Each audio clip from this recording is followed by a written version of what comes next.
RCN, la différence. Bonjour tout le monde, merci de nous écouter, d'écouter ce forum des bailleurs en compagnie de Frédéric Richard. Aujourd'hui, bonjour. Bonjour Ariel, bonjour aux éditeurs. Avant tout, on va souhaiter vraiment une très bonne année. Une très bonne année déjà, les suivantes, on verra une très bonne année aux auditeurs, bien sûr, et aussi et surtout aux locataires de l'OMH. Voilà. Une année pleine de bienveillance, de fraternité et d'attention aux autres. Oui, c'est sûr. On a besoin, n'est-ce pas ? On en a besoin. Oui. Frédéric Richard, directeur général de l'OMH, donc Office métropolitain de l'habitat du Grand Nancy, bailleur social. Oui. C'est ce que tu viens de dire là, ça définit le bailleur social. Hein, et vous vous exprimez, alors toi aujourd'hui, pour souhaiter évidemment aux locataires, mais aussi pour faire le bilan. Souvent on fait le bilan en 2019 et puis les bonnes idées pour 2020. Hein, on va maigrir, on va chanter, on va plus sortir. Mais là, c'est du sérieux, c'est un bailleur qui vous parle. Donc de quoi il va vous parler, ce bailleur, hein ? De choses très intéressantes qui vont se passer, ces choses-là, sur ce quartier. Sur ce quartier du plateau de Haye. Hein ? Alors, on fait une petite rétrospective de 2019. Oui, allez. Alors, 2019, ça a été une année importante, charnière pour l'OMH du Grand Nancy. On a lancé le programme de Pulnoy qui vient d'être livré. Pulnoy, je rappelle, c'était les résidences, avec le programme 36 mois de plus. C'était pour permettre aux personnes de faire reculer le moment à partir de laquelle elles sont en perte d'autonomie et elles doivent quitter leur logement. Okay. J'étais venu déjà en parler, mais là, c'est concret puisque les locataires sont rentrés dedans. C'est un programme qui fait l'objet de l'adaptation de 7 ans de recherche du groupe Pharmagest. Pharmagest, c'est une belle entreprise qui est sur la métropole du Grand Nancy. Elle est affiliée au groupe Wellcop. Wellcop, c'est l'ancien répartiteur pharmaceutique, c'était la Serpe Lorraine. Les gens voyaient passer. Oui. C'était à l'origine la société qui livrait les médicaments dans les pharmacies. La Serpe Lorraine. La Serpe Lorraine. Oui. On voyait passer les camions, les camionnettes. Voilà. Oui, il fut un temps. Hein. Et cette société qui est toujours qui travaille pour et qui est dirigée aussi par des pharmaciens, a évolué et a créé une filiale qui s'appelle Pharmagest. Et ils ont appliqué à l'habitat 7 années de recherche avec l'université sur lequel ils ont mis au point la combinaison de plusieurs innovations qui permettent aux personnes de faire reculer le moment où on va perdre son autonomie. Je m'explique. Ah oui. On a travaillé aussi avec l'ONPA, l'Office national des nancéens des personnes âgées. Oui. Le président de cet office nancéen est un gérontologue réputé et il m'avait dit, Frédéric, c'est vers 75 ans qu'il y a une bascule. Alors, chez certains, c'est plus jeune, chez certains, c'est plus vieux, où on sait qu'à partir de 75 ans, on est en situation de risque en moyenne, c'est encore une fois, sûr. Et où on peut perdre l'autonomie, c'est la fameuse chute avec la fracture du fémur. Et là, nos locataires quittent leur logement, ils n'y reviennent pas. Ils partent en EHPAD et voilà. Et nous, on veut conjurer ce mauvais sort et se dire, par un peu d'attention, de prévenance, on peut faire reculer le risque de cette période de risque. Donc, c'est là où Pharmagest a mis au point un système où il y a un certain nombre de capteurs dans l'appartement, notamment un capteur de profil qui permet de voir comment les personnes, si elles risquent de chuter ou pas. Il y a une box médicale qui collecte tout ça. On remet le locataire, l'humain au cœur, et on peut dialoguer avec la personne ou avec la famille à distance ou les aidants, et on peut corriger des choses pour que la personne des petites choses toutes bêtes, par exemple, on réaménage dans le logement, à tel endroit on va remettre un meuble dans l'entrée parce que ça va permettre un support à la personne. On sait que là, elle avait un risque de chute et tout ça. On a des capteurs qui regardent si la personne ouvre ses tiroirs, se fait à manger. Alors, c'est dans l'ultra-respect de l'individu, parce que c'est pas des cobayes. Oui, pensez à ça. Mais c'est assez ludique. Comme c'est fait avec la domotique, nos anciens s'y prêtent très bien. Justement, très il y a bien. eu des essais avec des Il y anciens. a eu des essais Ah ouais avec des anciens sur ce quartier, Ouais. dans des logements existants que nous avons pré-câblés. Alors, c'était un peu gênant au début parce qu'ils voyaient les câbles apparents et ils s'y sont faits. Et ça a été... Alors, le plus ludique, c'est la commande des volets, l'ouverture et la fermeture. Mais il y a toutes ces données-là et ça permet aux personnes de reculer le moment où elles doivent quitter leur logement définitivement. Parce que nos anciens, ils aspirent à vivre le plus longtemps Bien possible sûr. chez eux. Chez eux, tout à fait. Et certains nous disent même, je veux mourir à la maison. Ce qu'on peut comprendre. Ce qu'on peut comprendre. Donc, le logement social Hein. n'est pas à la traîne et on est plutôt innovant et en pointe. Donc, c'est ce qu'on a fait à Pulnoy. Nancy Grand Cœur a connu des portes ouvertes très, très, très qualitatives. Les gens ont été heureux de la qualité des logements. Alors, j'entends ici ou là les critiques qui peuvent être faites sur l'aspect architectural. Je ne rentrerai pas dans le débat. Je dis simplement que à l'intérieur, les logements, les gens sont ravis de la qualité des logements. Et c'est surtout, on va ramener un certain nombre de personnes en centre-ville, sur du foncier qui est cher. Et il est normal que le logement social ait aussi sa place sur ce foncier privilégié. Bien sûr. Voilà. C'est ça la vraie mixité aussi, que chacun puisse y être.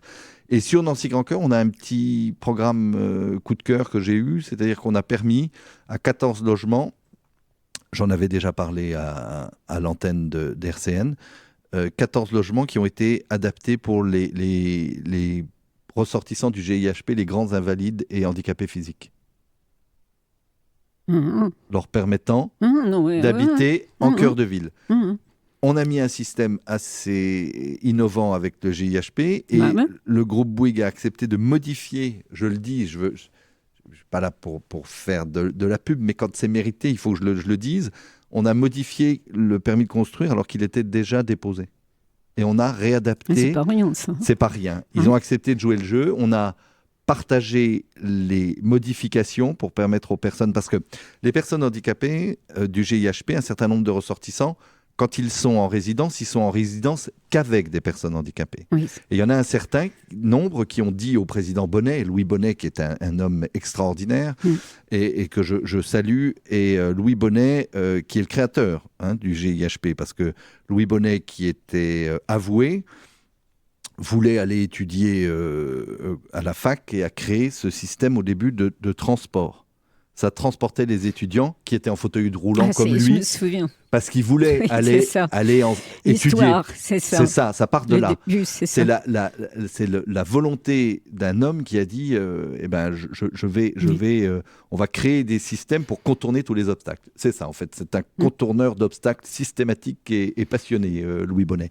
Et avec lui, il m'a dit, il y a un certain nombre de jeunes ou moins jeunes qui ne veulent pas, qui veulent vivre au milieu de tout le monde, au milieu des valides. Ah, tout à fait. Donc on a adapté ces logements, c'est 14 logements au sein de 75 logements, avec un studio qui a été transformé, qui leur permet d'avoir des aidants qui se relaient et qui font les 3-8 pour les aider. Je prends un exemple très concret. Les personnes handicapées n'ont plus la spontanéité de la vie quand on ne fait pas cet aménagement. Là, une personne a de ses amis qui l'appellent, valide ou handicapé comme lui, et lui disent dans une demi-heure ou une heure, on irait bien au ciné. Et la personne lui dit oui. Sauf qu'elle a juste un souci. Elle ne peut pas, par exemple, s'habiller toute seule. Une fois qu'elle est habillée, qu'elle est dans son fauteuil, elle peut se mouvoir avec son fauteuil. Sauf que là, il faut lui permettre d'intervenir. Et ces aidants qui sont présents avec la mutualisation d'une partie de leurs allocations qu'ils mettent en commun pour rémunérer ces aidants, ils s'engagent à intervenir parce qu'ils sont présents dans l'immeuble. Ah voilà, c'est ça. C'est ce système, c'est ce qu'on appelle les ULS, les unités de logements sociaux. Et ils s'engagent à intervenir en moins d'un quart d'heure parce qu'ils ont 14 ressortissants. Voilà. Et dans le quart d'heure, la personne vient l'habiller et il peut aller spontanément rejoindre ses amis. C'est magnifique. C'est retrouver la spontanéité de la vie. Est-ce que c'est une première en France? Non, c'est Lyon qui a fait la première. Ouais. On doit être les deuxièmes. On est toujours très bien placés. On essaye Souvent. d'être toujours très bien placé, Ah ouais. mais je pense que c'est aussi le rôle du mouvement HLM et du logement Oui. social d'être à la pointe de ces innovations-là. Alors, quand tu parles du mouvement HLM, c'est plusieurs bailleurs. Les bailleurs sociaux. Alors, sociaux, d'autres font voilà. d'autres choses, hein, chacun Oui, apporte sa d'accord. contribution. Nous, on a souhaité être les deuxièmes en France à faire ces unités de logements sociaux, au Est-ce cœur que- du logement ordinaire. Est-ce que ça peut se multiplier Oui, parce que par après, on bien a- sûr, parce on que a- c'est très lourd. nous, on a réussi à le faire en partant avec j'allais faire un mauvais jeu de mots, mais avec un handicap Non, mais compliqué. ça se dit. Oui. On l'a fait en modifiant un programme existant. Pourquoi ? Parce que Louis Bonnet m'a dit, Frédéric, c'est pas ailleurs qu'il faut le faire, c'est là parce qu'il est situé au cœur de Nancy. D'accord. Voilà. Mhm. Et on a modifié. Donc, je me dis que lorsqu'on retrouvera des opportunités de présence au cœur de Nancy comme ça, Mhm. on a su le faire en modifiant un permis de construire, on saura le faire dès le début, dès l'origine. Parce que là, on a réadapté tout. Eh bien, Et on a accepté de se répartir entre les deux filiales de Bouygues et l'Office, se répartir les surcoûts de réadaptation des logements. Parce qu'on a mis des portes automatiques avec télécommande, des choses comme ça. On a redemandé un certain nombre de subventions et on avait pris l'engagement qu'entre le bailleur et les deux constructeurs, deux filiales de Bouygues, si on n'arrivait pas à trouver les subventions, on prenait le surcoût pour nous. Voilà. Il s'avère que c'est bien passé. tout s'est bien passé. Oui, mais Et vous preniez le risque. À trois, on a pris le risque. Donc je les salue. Ouais, tout à fait, hein. Et le GIHP, lui, a monté les Mhm. demandes de subventions et on arrivait à boucler tous les surcoûts. Donc ça veut dire que tous ces surcoûts-là, si on le crée dès l'origine du programme, on va pouvoir les diviser par 2, voire 3. Mhm. Donc oui, c'est possible. Mais est-ce que le coût des loyers sont plus chers pour les personnes qui ont la chance Non. de bénéficier de ce service-là, enfin Non. de ces services et de l'habitat? bien Non, sûr. parce que ils sont toujours assujettis aux mêmes règles de barème des revenus. Ok. Hein. Ok. Moi, je veille en tant que bailleur, je veille à ce que il soit bien conforme à la loi. Parce que Oui, non, bien sûr. situation de handicap ou non, il faut respecter Et par contre, c'est pour ça qu'on s'appuie avec le GIHP, parce que c'est eux qui sont spécialistes, qui sont sachants pour déterminer quels sont les candidats éligibles du point de vue du handicap. Ça, c'est pas moi qui m'en occupe. Voilà, je vais te poser la question, mais ça sera justement... Chacun son métier. Chacun a son métier à leur poser. Cette nouvelle émission qui va avoir lieu en février sur RCN sur l'handicap, hein. C'est HP 360 degrés. C'est un peu bizarre, hein, mais justement, ça va être inviter toutes ces personnes qui ont le savoir-faire, qui travaillent entre autres avec des bailleurs sociaux. Ça, c'est vraiment il faut très bouger chouette, les ça. lignes et là-dessus, en fait, les bailleurs s'ennuient jamais. Il y a toujours des idées entre vous, quoi. On Et peut des besoins. C'est ça, c'est répondre aux besoins du plus grand nombre. C'est ça notre métier. C'est de loger le plus grand nombre. Est-ce qu'il y a une enquête préliminaire avant de concevoir tout ça auprès des personnes handicapées? Ah ben, le GIHP est sachant là-dessus. Donc on ne ferait pas sans leur cahier des charges qui est élaboré à partir des usagers. Hein, Non mais encore. Chacun à sa place. Et tout à fait. Plus que dans un autre domaine, ça ne peut être que les usagers qui déterminent le cahier des charges. On a eu aussi l'inauguration, du coup, ce partenariat s'étant bien passé, nous avons proposé de construire en centre-ville dans une partie de locaux que nous avions sur une de nos résidences à Florentin-Victor, nous avons construit les nouveaux bureaux du GIHP. Du coup, ce partenariat est découlé d'autres opportunités. Nous avons, tout au long de 2019, eu des rendez-vous réguliers avec nos locataires sur l'opération Ensemble pour un quartier propre, sur 3 sites, sur le plateau de Haye, Aussonville, Village Lobau. J'aime beaucoup travailler avec les enfants parce que, je dis toujours, c'est eux qui rééduquent les parents et ils sont pleins de spontanéité et de bon sens et c'est important de travailler avec eux. Oui. Mais je sais qu'RCN le fait beaucoup aussi. J'évoque aussi la réduction de loyer de solidarité parce que la baisse quand même des APL pour nos locataires et le fait qu'on nous ait demandé... Non, on n'est plus aux 5 euros. Ça, c'était du symbolique. On en est en moyenne à 40 euros qui ont été diminués sur la part des APL de nos locataires quand on sait que 68% des locataires, des quelques 7000 locataires de l'Office sont APLisés. Et on nous a demandé de compenser sur nos fonds propres. Donc, ça me fait une perte de 1,6 million de recettes par an. Et pour autant, il faut toujours donner la même qualité de service à nos locataires. C'est ce que j'allais dire. Ils ne peuvent pas être toujours être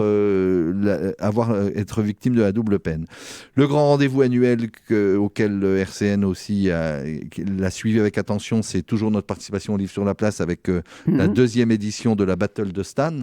Ces joutes oratoires où les collégiens, donc les élèves des collèges, situés sur le patrimoine de l'office, donc les enfants de nos locataires, s'affrontent pacifiquement par le talent de la joute oratoire, sous, bien sûr, l'aura et le contrôle de notre ami Daniel Picouli. Voilà, les valeurs ajoutées des quartiers, c'est vraiment, il faut les entendre, il faut les voir. Nous avons développé aussi les conseils de résidence, c'est-à-dire que je suis toujours à la recherche de nouvelles formes de participation, de dialogue avec les locataires. Les conseils de résidence, c'est plus restreint, c'est à l'échelle de... On l'a testé aussi sur le plateau, on l'a fait en expérimentation. C'est redonner la parole à des locataires sans pour autant les mettre en situation d'être... il faut que je pèse mes mots, de devenir les shérifs de l'immeuble. Parce qu'on ne peut pas... on peut pas demander aux gens de s'engager dans le volontariat au service de leur immeuble et puis d'être le souffre-douleur de toutes les réclamations des habitants. Donc il faut faire très attention, c'est pour ça qu'on a testé. Conseil de résidence, c'est les écouter, mieux connaître le fonctionnement, mieux savoir, avoir plus d'informations sur comment le nettoyage est fait dans leur immeuble, les rendre acteurs. Voilà. Et on va le continuer, le maintenir, le développer, parce que ces conseils de résidence sont des lieux où on travaille avec des locataires volontaires qui sont en plus petit nombre qu'une réunion publique. Ils peuvent s'exprimer, ils peuvent aller dans le détail, on peut passer plus d'attention à leur donner de l'information, et c'est important. Donc ça, on va le continuer. On a aussi l'opération Argent de Poche qui a été établi avec un autre partenaire auquel je tenais depuis longtemps. Il s'avère qu'on a eu un collaborateur qui gérait ça, qui a souhaité rebondir sur d'autres choses, et on en a profité pour confier ça à la MJC du Haut-du-Lièvre. Exactement. Il fallait que la MJC se réinvestisse. Il y a un directeur, très bien. Mostafa Tarfa, je le salue, avec ses équipes. C'est Laurent Harousse qui s'occupe de l'opération Argent de Poche. On a renoué vers la présence de cette éducation populaire, ce réseau d'éducation populaire qui est important, et nous sommes heureux de leur avoir confié. Nous leur avons donné une subvention leur permettant de rémunérer la personne qui anime ça. Plutôt que de recruter de nouveau nous avons permis à la MJC de créer un poste. En plus, elle a le savoir-faire avec le réseau des MJC. Alors ça, c'était le thème, ce que tu viens de dire, c'était le thème du coin des bailleurs en décembre.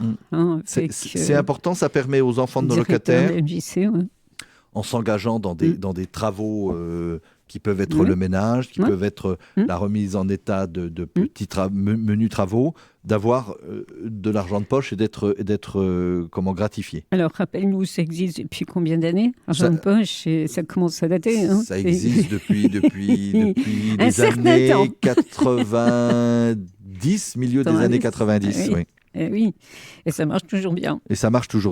Voilà. Nous en avons profité sur cette année 2019 pour revisiter notre démarche qualité. Parce que chaque fois qu'il y avait un nouveau label, bien sûr l'Office y répondait, nous avons été certifiés ISO, nous avons été certifiés Calibail, nous avons été le premier bailleur de France à avoir Cali HLM. Mais à un moment donné, j'ai réfléchi avec les collaborateurs et les locataires, et on s'est dit, on ne va pas additionner comme un millefeuille à chaque fois tous les labels, parce qu'à un moment donné, trop de labels tue le label. Donc, étant donné que nous avions la maturité nécessaire, avec les collaborateurs, avec les représentants des locataires via leurs administrateurs, nous avons élaboré notre propre charge d'engagement qui s'appelle... Alors là, on ne prononce pas OMH, on a fait un petit jeu de mots avec un anglicisme, on prononce ça Caliome. Caliome, parce que mais les locataires déjà. Home en anglais signifiant le logement. Maison, voilà, on avait voulu. Oui, mais le nom de la charte, c'est pas le directeur général qui l'a décidé. Il y a eu un vote. C'est pas toi. Voilà. Okay. Et je précise que c'était pas mon choix. Voilà, Mais- précise. Mais c'est démocratique. Ben oui. La majorité a voulu Qualité home. Caliome. Moi, Donc j'aime- maintenant, Caliome, j'aime bien. je fais J'aime bien. mien Caliome Ouais. avec un certain nombre. Il y a 23 engagements qui sont très simples, qui reprennent le parcours du locataire tout au long de sa vie de locataire. On a fait très simple. On Droit a et pris devoir. l'axe temps. Vous cherchez un logement, Ok. vous signez votre bail, Ok. vous emménagez dans votre logement, vous êtes locataire, vous contribuez à l'amélioration de votre cadre de vie, vous quittez votre logement, vous souhaitez devenir propriétaire. Est-ce que ça peut être une future émission, ça? Parce que c'est intéressant. Certainement. hein. Sur ce Très parcours intéressant. de Caliome, nous avons redéfini 6 valeurs essentielles: accompagnement, écoute, transparence, réactivité, disponibilité et proximité. Tout y est. Tout Qu'est-ce y qui est. manque? Regardez ça. On a voulu Oh. quelque chose de simple. Cool. Et où on trouve où ce... On le trouve dans toutes les agences de l'Office. C'est sur le site de l'Office Ouais. et c'est remis à chaque nouveau locataire. Ah. C'est nos engagements dans Mhm. notre qualité, de notre charte d'engagement de service, ce que nous devons à nos locataires. Ok. Et si les locataires ne sont pas d'accord, ils viennent vous le dire. Ils viennent nous le dire. C'est marqué. Non, mais moi, hein. je suis pour C'est l'échange. marqué, Je veux c'est dire, marqué, mais hein. oui, Écoute, j'ai toujours dit que lorsque je sais. nous étions pris des fois en défaut de service, il m'est arrivé, et il m'arrivera, je l'espère, le moins possible, mais je le ferai, j'ai toujours présenté des excuses lorsque nous n'avions pas été performants. À l'inverse, lorsque les locataires ne Eh oui. se considèrent qu'avec des droits et non pas de devoirs, Absolument. je le leur rappelle aussi. Mm. On dit toujours que les saines relations, c'est de tout se dire. Donc on se dit tout dans les deux sens. Et c'est comme ça aussi que je pense que ça fonctionne. Alors, C'est le respect. on trouvera des locataires qui ne sont pas satisfaits. Eh ben, on doit, dans le dialogue, s'améliorer. Mm. On doit le faire. Mm. Mais il faut que les locataires entendent que nous aussi, des fois, on n'est pas ce qu'ils font subir à la majorité silencieuse n'est pas acceptable non plus. Exact. Donc il faut tout se dire. Ça, c'était 2019. Ça, Et c'était aussi, 2019. 2019, c'était le NPNRU qu'on a NPNRU, lancé voilà. la phase Alors, de concertation, d'explication. Nouveau plan national de rénovation urbaine. J'ai voulu y passer du temps parce qu'il fallait expliquer aux personnes ce qui allait arriver avant d'entreprendre. Leur dire qu'on leur avait fait une restitution aussi des entretiens que nous avons eus avec Oui. eux pour Oui. montrer que cette deuxième phase, elle allait s'ouvrir à partir de leurs grands souhaits et de leurs desiderata. Et donc 2020, Nous y voilà. nous y voilà. Ça va être le NPNRU. Nous reviendrons prochainement ici. Nous referons des expositions. Alexandre Chemetov, qui vient d'être retenu pour la réhabilitation du cèdre bleu et du tilleul argenté, reviendra auprès. Il y a des esquisses qui m'ont été présentées ce matin. Aïe. Et on veut voir. on viendra le montrer. Il faut qu'on y travaille. Mais On vous montrera ça à la radio. les premières esquisses d'ordinateur qui ne sont pas forcément, Ouais. mais qui... Ça donne une idée quand même. Oui, sont vraiment dans mes espérances de changer le cadre de vie des personnes avec la même... s'approcher d'une qualité de logement réhabilité qui sera l'équivalent du neuf, et même l'aspect qu'auront ces entités, puisque de 2 grandes barres, nous allons faire 6 résidences, est très qualitative. Très qualitative. Alors, tu parlais des gens qui ne sont pas toujours contents. Bah, parmi ces personnes, beaucoup ne sont pas très contents de déménager, ne sont pas très contents de ne pas pouvoir réaménager aussi dans leur... Très honnêtement, Non. Je suis un homme très respectueux de la presse qui fait son métier. Mais à un moment donné, j'ai quand même eu l'impression qu'à force de toujours essayer de trouver des locataires mécontents par rapport au NPNRU, que ceux qui sont ils n'en contents. ils n'en ont pas beaucoup trouvé. Tant mieux. Parce que voilà, mais on peut aussi faire vendre ou être écouté en annonçant que les gens sont légitimement inquiets mais peuvent être rassurés. On n'est pas obligé d'être toujours dans le négatif. Ah, absolument.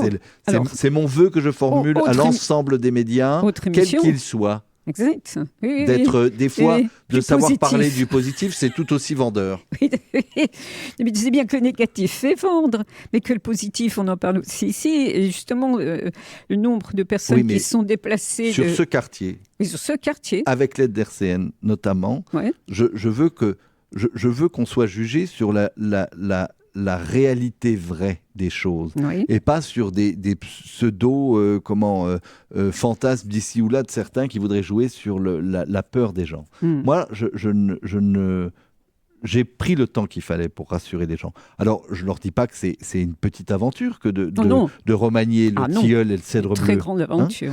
Mais nous serons à leur côté. Ceux qui veulent un parcours positif commencent à le faire. J'ai des gens qui commencent à aller sur du neuf, sur d'autres patrimoines. Et ceux qui veulent rester, resteront. On l'a toujours dit. Simplement, je le redis. Voilà. Alors, j'entends ici ou là toujours les mêmes personnes, voire la même personne dans de mes réunions publiques qui me disent « Vous maintenez toujours la même population du côté de l'avenue Pinchard et tout ». J'ai toujours expliqué que lorsque nous avons réhabilité, et je vais le redire, quand nous avons réhabilité la première fois, l'ANRU nous a financés, et nous a financés à hauteur de sommes considérables. Ils nous ont juste simplement dit « Lorsque vous aurez… » Et c'est sur la partie de Solvay, la nouvelle, qui a été créée, les petites entités, où je précise qu'il n'y a aucune vacance. Si c'était un quartier où les gens sont tellement prisonniers, ils partiraient. Il n'y a pas de vacances, parce que les gens veulent ces petites habitations. Par contre, effectivement, un certain nombre de personnes qui habitaient encore au tilleul et au cèdre, et qui voulaient passer de l'autre côté de la rue pour aller dans ces nouveaux logements, 50% de ces logements, quand ils devenaient libres, nous nous sommes engagés en contrepartie des financements à les réserver à des personnes extérieures au quartier, avec 3 objectifs, des personnes actives, familles, retraités et étudiants. Pourquoi ? Pour éviter que nous ne sortions de cette spirale du ghetto où on a toujours les personnes les plus défavorisées concentrées au même endroit. C'est une règle qui est compliquée à expliquer, mais je le redis à chaque fois. Donc sur les 50 autres pourcents où les gens du tilleul et du cèdre sont éligibles, je n'ai pas de rotation. Je n'ai pas de départ. Donc je ne peux pas mettre des gens dehors. C'est pour ça qu'il fallait une deuxième phase. Et pour que la réhabilitation leur permette d'avoir une réhabilitation qui leur offre une offre qualitative de logement redistribuée, remaniée avec ces terrasses que nous allons faire au sud des 6 résidences qui seront issus des 2 grandes barres, qui soit l'équivalent du neuf pour que chacun puisse avoir l'impression, la certitude même d'être dans du logement remanié de qualité. Donc c'est pour ça que j'explique que sur les 100% de logements nouvellement créés, il n'y en a que 50 qui étaient où les gens du tilleul, du cèdre, des bouleaux et tout ça étaient éligibles pour traverser la rue. C'était important aussi qu'avec l'ANRU, on puisse rééquilibrer la composition de ce quartier. C'était même une demande des habitants de dire ne nous faites pas des ghettos de personnes défavorisées. Pour ça, il faut attirer des personnes d'autres quartiers. Oui, j'entends. Et il faut beaucoup de pédagogie. Parce que on peut ici ou là, mais il y en a qui savent surfer sur la peur des autres. C'est souvent des personnes en plus qui la ramènent le plus, qui n'habitent pas ce quartier. Oui, en plus. Ou plus. ou plus. Voilà. Exactement. Donc voilà, pour dire que le NPNRU, c'est de l'espérance. Et je le prouverai et je demande juste d'être jugé sur les réalisations. Sur 2020, ce sera aussi notre centenaire, puisque l'Office a été créé en 1920. Ah, de grandes choses se préparent. Nous avons reçu la création de l'Office en fin d'année, la fin de l'année 1920. Donc le centenaire sera vraiment au mois de décembre 2020. Voilà, nous aurons 100 ans. Donc nous allons fêter tout cela pas mal, ça, en décembre. sur l'année... Le milieu de l'année 2020 jusqu'au milieu de l'année 2021. Wow. Alors, je reviendrai parce que nous voulons quelque chose qui soit... Je ne veux pas d'un centenaire qui ne soit réservé qu'aux élites et aux privilégiés. Nous voulons faire une grande fête avec les locataires. Absolument. Et je reviendrai parce que j'y tiens. Je veux quelque chose qui associe les locataires parce que c'est leur centenaire. Eh oui, c'est eux qui habitent ici. Voilà. Il te reste 2 minutes. Dire aussi qu'en 2020, nous allons inaugurer à Artres-sur-Meurthe, nous livrerons fin mars 2020 une résidence senior passive, avec quasiment un résiduel de charge qui sera quasiment nul. Ça, c'est l'avenir aussi pour le logement social. Nous serons innovants. Nous allons construire aujourd'hui nous savons construire maintenant avec des logements qui ne coûtent plus en charge. Sur ces logements à Art-sur-Meurthe, il n'y a pas de chauffage. Ça se régule, oui, mais je t'y emmènerai, on ira voir avec les équipes d'RCN. Et ça, c'est pour des personnes à qui on redonne du pouvoir d'achat en diminuant la part des charges. Ça, c'est important. Il y aura aussi la 3e Battle de Stan en 2020. Et puis, je voudrais terminer par le soutien aux commerçants du plateau. Il y a eu des réunions avec la ville, avec la métropole. On a dit ce qu'on pensait à l'EPARECA, qui est l'organisme qui les suit. Ils méritent d'être soutenus, je le dis aux habitants. Vos commerçants, nous allons aller vers eux à travers les moyens de communication de l'Office pour en lien avec les commerçants, une grande enquête pour savoir ce qu'ils attendent de leurs commerçants. Voilà. Ils vont pouvoir répondre à un sondage, il y aura des choses ou des réductions à gagner chez les commerçants qui participeront. Ah oui, on participera aussi, nous. On va être ludique. On reviendra vers vous, pour leur dire, mais ça sera important. On l'a annoncé dans la dernière lettre de l'Office. On va communiquer parce qu'il faut qu'ils donnent leur avis sur ce qu'ils attendent de leurs commerçants. Et un quartier sans commerce ni transport, c'est un quartier qui meurt. C'est un quartier qui meurt. Donc l'Office prendra sa part pour aider les commerçants. Ok. Meilleur vœu à l'OMH, ou l'OM. Servi Cali-Home. Cali-Home, mais ça te reste toujours l'Office métropolitain. Oh, les gens disent O quand ils parlent de nous, l'Office d'habitation. Voilà. C'est l'OH, mais ça, c'est les anciens qui disent comme ça, l'OH, Office métropolitain de l'habitat du Grand Nancy. Frédéric Richard, merci beaucoup, directeur général de l'OMH. Donc, tous les premiers mardis à 15h30, on vous retrouve à cette antenne. Suivent donc pendant 4 semaines d'autres bailleurs, bien sûr, sociaux. Continuerons à apporter notre soutien à RCN, le son de la différence. Merci, car ça, on n'a plus beaucoup de temps, mais vous apportez aussi beaucoup de soutien aux associations qui sont au pied des immeubles. C'est très important, effectivement. Cette émission est rediffusée vendredi à 11h30 et lundi à 7h30. C'est comme ça, c'est l'horaire, c'est les horaires pour les bailleurs sociaux. On a un nouveau bailleur qui va enregistrer avec nous, la SLH. La Société de Lorraine d'Habitat, c'est le plus ancien bailleur de la métropole parce qu'il était là au début du 19e siècle. Bon sang, c'est vrai.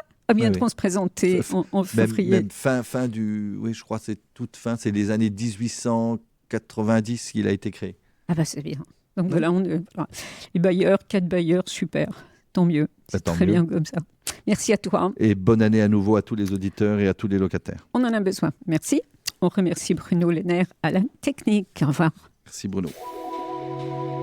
RCN, la différence.